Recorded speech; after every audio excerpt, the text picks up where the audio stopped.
Hello, my name is Jessica Yinka Thomas. I'm on the faculty in the Poole College of Management at NC State. Welcome to Startup Stories. Today I am delighted to have the opportunity to speak with Leigh-Kathryn Bonner, the founder and CEO of Be Downtown. Very excited to have the opportunity to speak with you today. Thank you. So let's start at the beginning with the origin story of Be Downtown. So you're an undergraduate student at CHAS at NC State.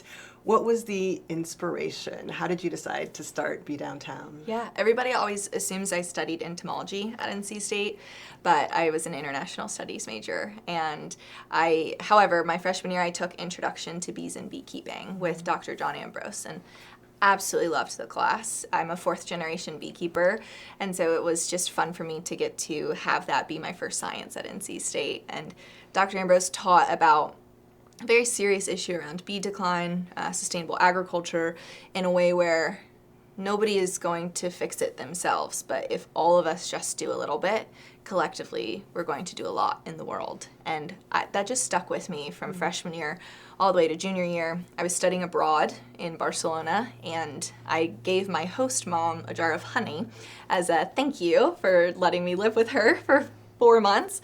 And we had a project where we had to read, interpret, and write about a news article. And I was talking to my host mom about it, and she was like, here, you should take this article. And it was about urban beekeeping in New York, but it was from a local Barcelona newspaper.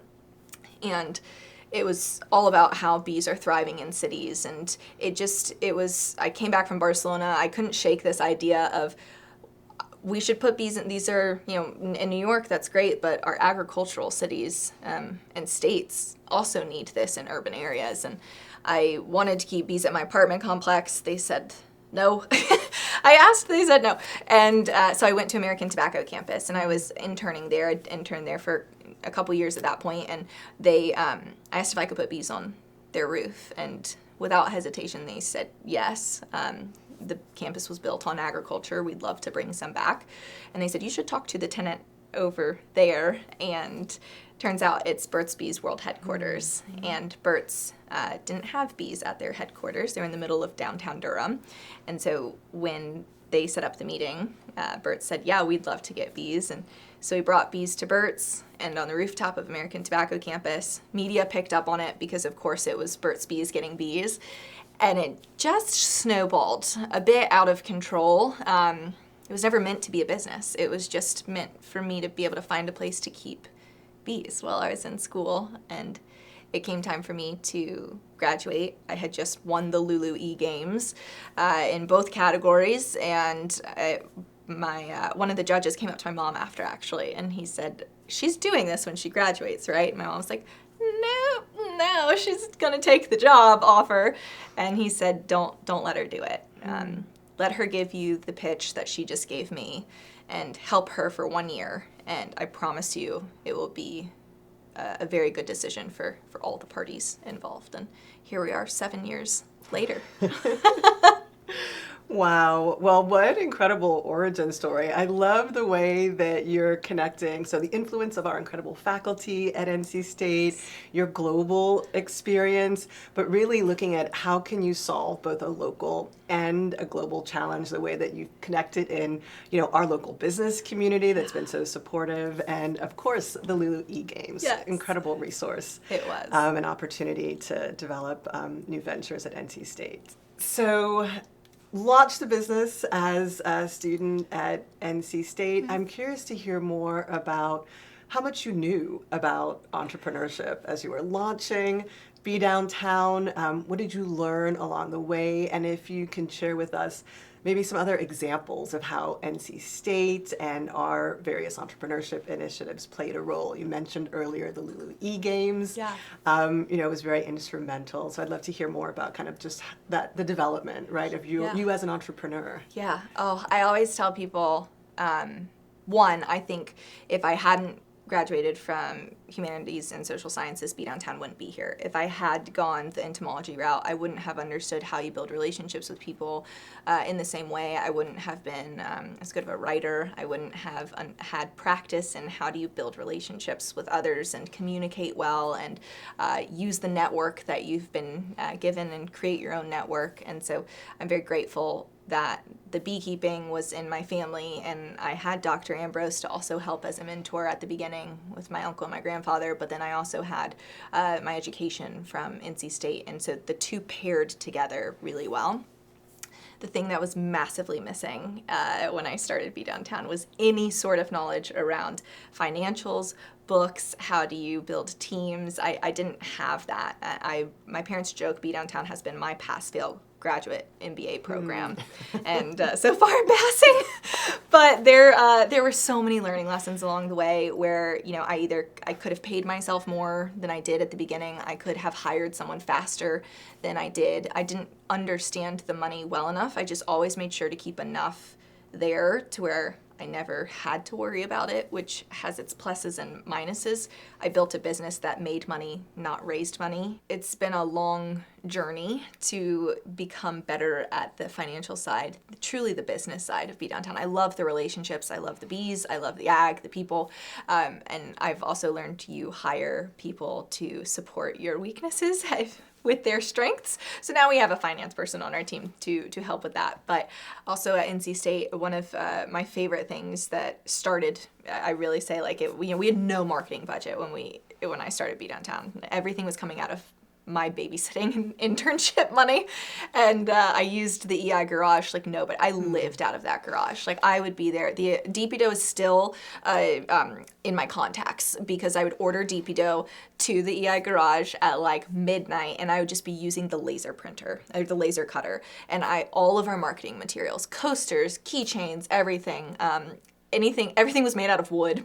That was marketing materials because it's the only thing that I could make and had the ability to do. So I used the garage so much, and it was like my second home when I was a senior at State. Excellent. Well, it's great to hear, again, how you've taken advantage of so many of the resources that are available at NC State, how that was so fundamental to your development as an entrepreneur.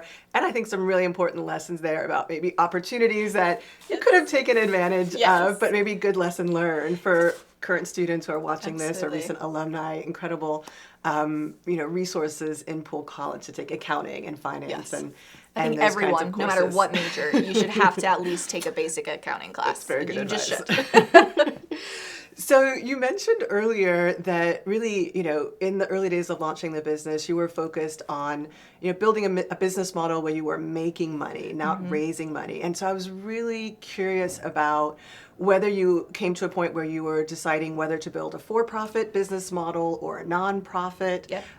It seems like it could have maybe gone either way. So I'd love to hear more about kind of what that point was, how you made that decision. Absolutely. So I actually minored in nonprofit studies at State. So Be Downtown started as a nonprofit. It was what I knew. Very quickly, though, I realized I was working way too hard to always have to potentially go to a board and ask decisions, or if I ever stopped Be Downtown, I wasn't paying myself really anything. And so I wanted to be able to, if I closed Be Downtown up, be able to take that money as what I had not taken by taking the normal job. And I really wanted to challenge that, social enterprises don't need to be nonprofits. We shouldn't build... And everyone assumes we're a nonprofit because we do good. But my hope is that one day we're not considered this amazing wild card startup that somehow is doing good and doing well. Every business should be built to where it does good and it does well. That's what makes a business sustainable in this world. And right now we're looked at as an extraordinary company because of that. But I would like for us to be ordinary. If we can become ordinary, then I will feel like we have done a good job.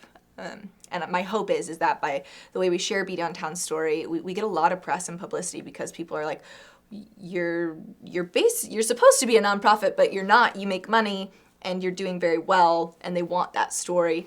And we've been fortunate to get a lot of press about it. And my hope is by sharing our story, entrepreneurs, people that want to start businesses, will really look at the impact they're making in the world. Is it positive or negative? Or are they not even thinking about it? And if they just put a little bit of energy into thinking about how to build a business that made a positive impact, we'd be a lot better off as a society if we could build more businesses that were ordinary one day. Absolutely. So bees. Yes. So I'm really curious, from your experience, what could we learn from bees about how organizations are structured? What lessons can we take from bees? Well, so I guess to start, when I started Bee Downtown, it was simply to put beehives on corporate campuses. I thought, this is a sustainability play for corporations, and it's a way for me to have beehives on campuses. But very quickly, what I realized is that while the bees are magic to me, they were also magic to others, and people couldn't get enough of them. Putting the bees on the campus wasn't enough.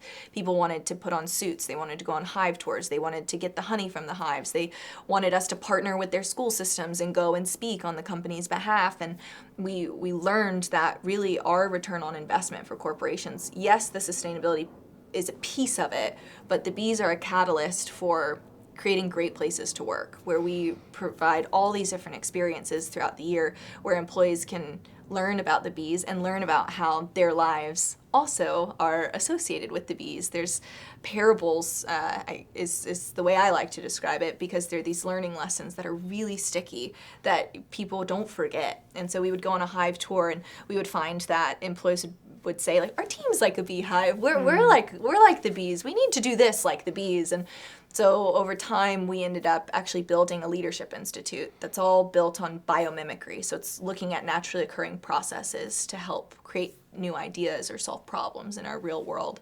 It's typically done in engineering, but we've flipped it to the human approach. And honeybees are a super social organism. They're one of Mother Nature's best storytellers, and we can learn so much from how 65,000 bees in a colony, each with their own jobs, their own roles, can all work together for the good of the collective. And at corporations, it's very hard to get teams to all agree on things, to move forward at consensus. Honeybees can do that in a matter of hours.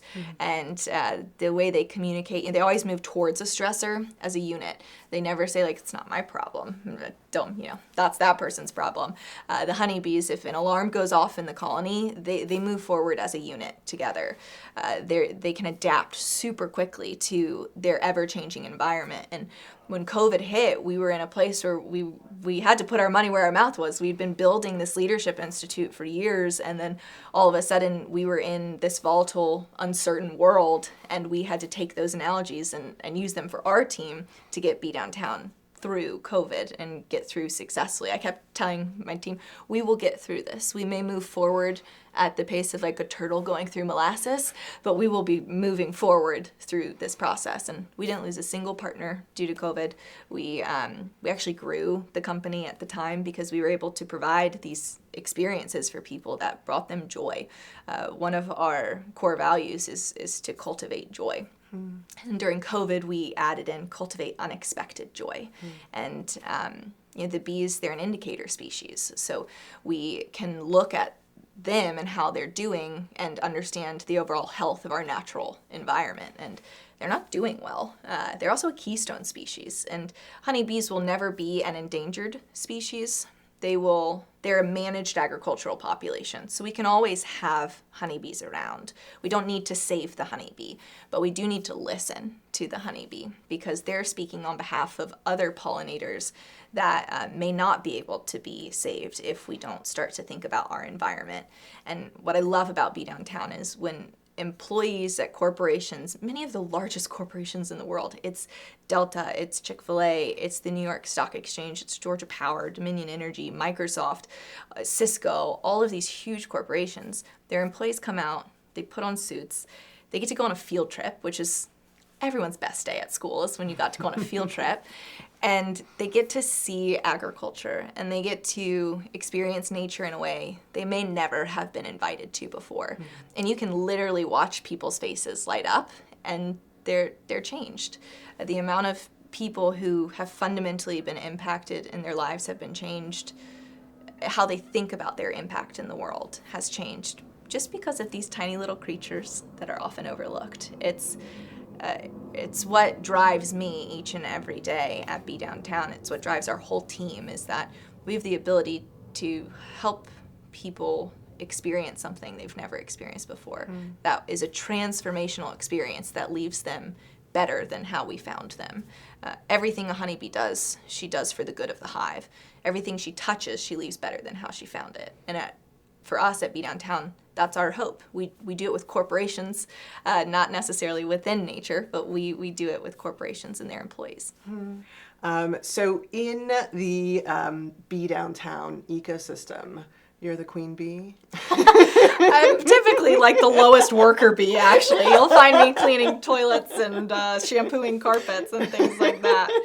We've got a lot of queen bees around here. Okay. So two of the major initiatives that you mentioned earlier, the Corporate Hive program and the Leadership Institute, it sounds like they're very much focused on building employee engagement, building community culture within organizations. Can you share with us a little bit more about how each of those programs works and how you're working with partners around those ideas? Yeah, because Be Downtown was built honestly without a true business plan. It just snowballed into something bigger. We've had a beautiful opportunity to discover what delights at Be Downtown, and that's part of our core values, is to discover what delights. And it's not just that one program fits all for corporations. Different companies need and want different things for their employees, for their cultures, but what we found is we have almost no churn at Be Downtown. We do not lose partners because the bees become so ingrained in the culture of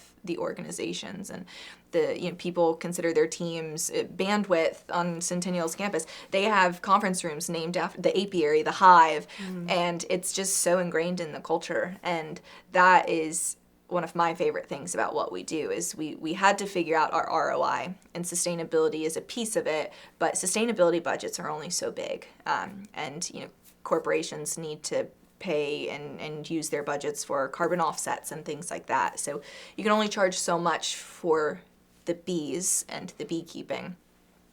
But everyone wanted to experience the bees, and so we had to find a way to, how do we meet all of these needs at corporations but also be a sustainable business on our end? And so we built all of these programs where people can go to honey camp, and their team can become campers for the day and learn how to become sommeliers of honey. They can go on a hive tour. We're building a bunch of new programs to launch this year as well. We have virtual programs because of COVID, and we want the bees to always cultivate joy for people. And the Leadership Institute was a very interesting, we never meant to build that either, but we had so many people talking about their teams and these analogies. So many very influential leaders that we work with, CEOs, CFOs, COOs at some of the largest corporations in the world, are beekeepers. I joke, beekeepers give the Illuminati a run for their money. They're everywhere. Every time I step into a meeting, I swear there is somebody in the room on the executive team that has a spouse, a child, a grandparent, a parent, a best friend that is a beekeeper, and they have an immediate connection, not necessarily to me, but to the bees. And to have shared connections like that is a really beautiful part of Be Downtown. It is hard to energize a Fortune 500 company with tens of thousands of employees, and you would never expect that a tiny little beehive can do it, but everyone wants to experience the bees. The first time Delta offered a hive tour, they posted a quiz on their intranet. First 10 people to get all 10 questions about bees right got to go on the tour.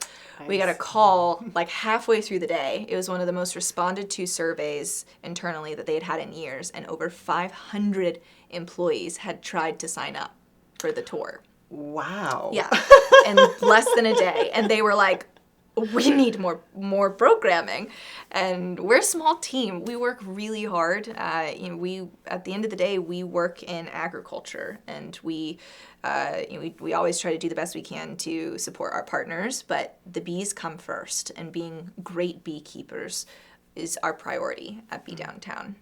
We're not here to put bees on campuses for the warm glow. We're here to hopefully be able to create a renewed sense of respect for agriculture. And as an NC State grad, that means a lot to me. As a third generation Wolfpacker, where everybody went through the ag school, and we have our family farm, and I had the truly what I consider the privilege of growing up around agriculture. I grew up in a city, so had all the amenities and opportunities that brings, but our farm was an hour away, and I got to see how hard farmers work and how smart they are. At some point, we decided they weren't intelligent, they were uneducated people, and everybody calls NC State, the redneck school, and it's farmers are the smartest people that I know. They're soil scientists, they're entrepreneurs, they are meteorologists, they're woodworkers, they're mechanics, they do it all.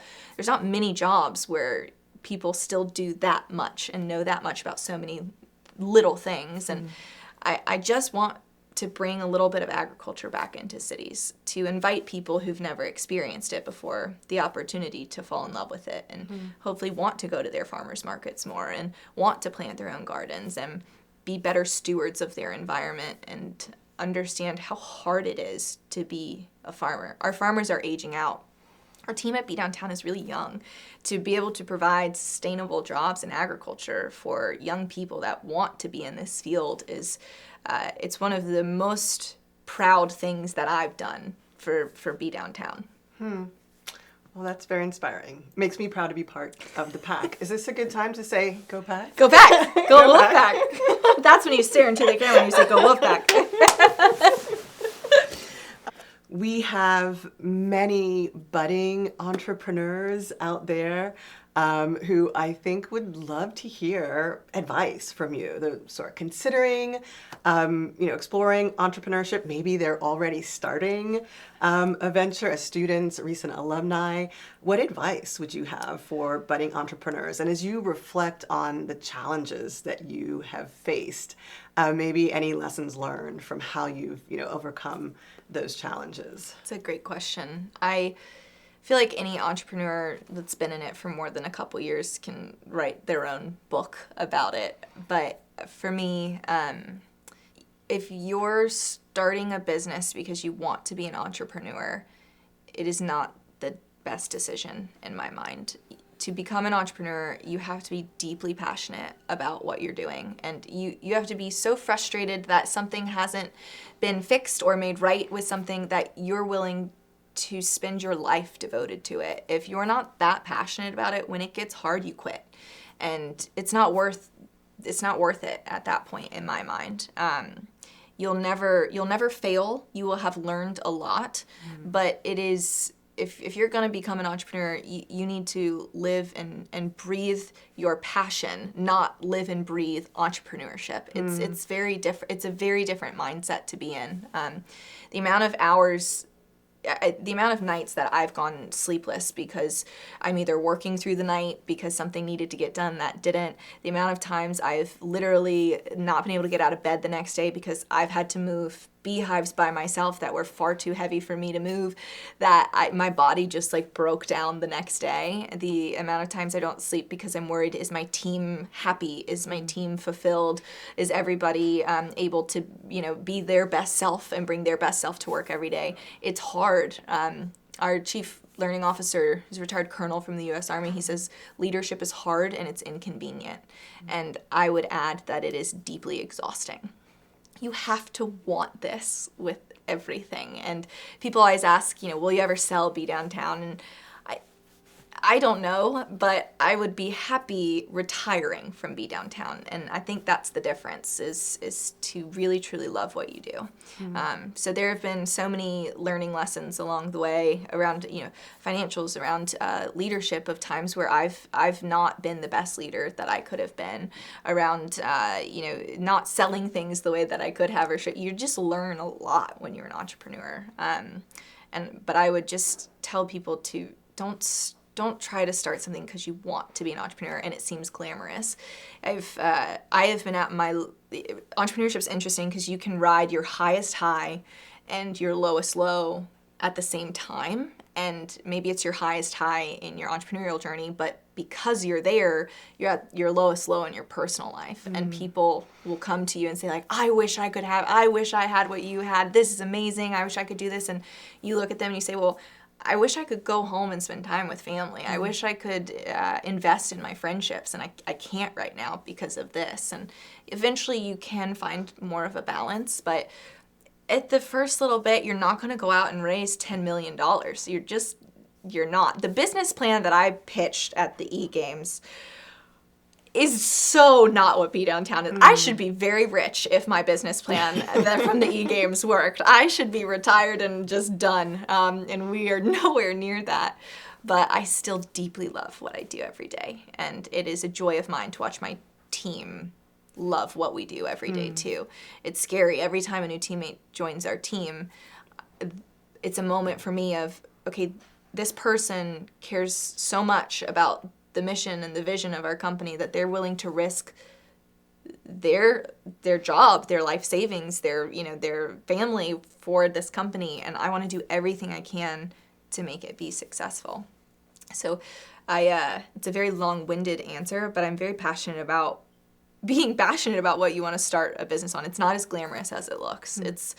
I joked before, but I clean toilets too. I am working and still moving bee boxes and getting sticky and hot and ordering t-shirts and weird things that I never thought I would still be doing. But you do it because there's not always someone else to do it. Yeah. So speaking of growing Yes. and finding their place, what is next for Be Downtown? So you're starting to expand. You've just opened a new office in Atlanta. What's next? Or what's your vision? Yeah, that's for where the question. company goes from here. That's a good question. We go so fast and so hard that it's hard to find time. Our chief learning officer talks about this a lot too. Of you have to create time for being, not just doing. And in such a fast-paced world, it's so easy to always just be doing. But you find out who you are, you learn about yourself, you can figure out what your vision and your mission for your company are when you spend time in the being. And it's very important to create what he calls white space in your day of go out, put your phone down, walk around for 10 minutes, just be in your own space and don't always have to be doing something. And I love that. I'm trying to get better at it. It's hard for me. But if I would have known where Be Downtown would be at today when I graduated in 2015, or if somebody said where we would be at today, I would laugh and be like, no way we'd have 14 people on our team. We'd be in 5 cities. We're now in Charlotte, Richmond, DC, Tampa. In Atlanta is our second headquarters, Raleigh, Durham. We're a profitable company. We're at over $1 million in recurring revenue. We're growing really fast. We expect a lot of growth this year as well. I just don't know if I would have believed it, which is always a very humbling moment to see how far we've come in such a short period of time. The new people on our team, we laugh because they come in and they see an office, they see a massive warehouse, they see all these amenities that we've been able to get and resources, whereas before, we didn't even have an office. And the Be Downtown warehouse was under my house that I was renting in Durham. And we've come a very long way. Our goal is to just continue to do what we do well and grow at the right pace. Silicon Valley has created this, I think, unrealistic expectation that you raise millions, billions of dollars, you grow really fast, you never have to make a profit, and then you can sell for $1 billion. And that's not how most startups used to not be built that way. You built companies that made money and were sustainable, and they did well. And that's my hope, is that we can always stick to our core values. We can grow, but grow at a sustainable rate, and continue to always deliver the standard of excellence that we built and our partners come to expect at Be Downtown. We want to do a good job always. All right. Well, I hope that you can continue to inspire, to educate, to engage, and also find time to just be. Yes, Exactly. And so I'm excited to continue to keep in touch and hear more about what's next. Yeah, well, thank you so much for the opportunity. Anytime I get to participate in anything with the Wolfpack, I'm always happy to, because it's what helps build Be Downtown. So if I can help somebody else along the way, it's my way of saying thank you to the Wolfpack. Well, thank you for your time and your inspiration. I know there's some budding entrepreneurs out there who are listening to your words, learning from your story, and hopefully we'll be hearing from them. Yes, in the not too distant future. Absolutely, and go Wolfpack, right? Go Pack.